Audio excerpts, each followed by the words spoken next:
ठीक है भैया। राजा हरिश्चंद्र किसी महात्मा को स्वप्न में दान दिया।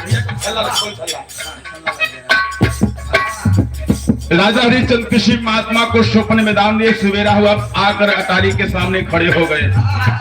राजा हरिश्चंद्र पूछन के कलन की रात की बात याद करो, आपने किसी को दान दिया है? विश्वामित्र सामने जब प्रश्न कही दिलन, कलन ठीक है जब दिले तो लेला। जब देवे लगलन, विश्वामित्र ने सवाल कर दिया, राजन ऐसा नहीं होगा। क्यों? कहे जितना सपने में दान दिले वो पूरा हमारी हिसाब देख के तब जइहा। हिसाब जब देवे लेकिन तो 60 वर्ष सोना कम हो गया।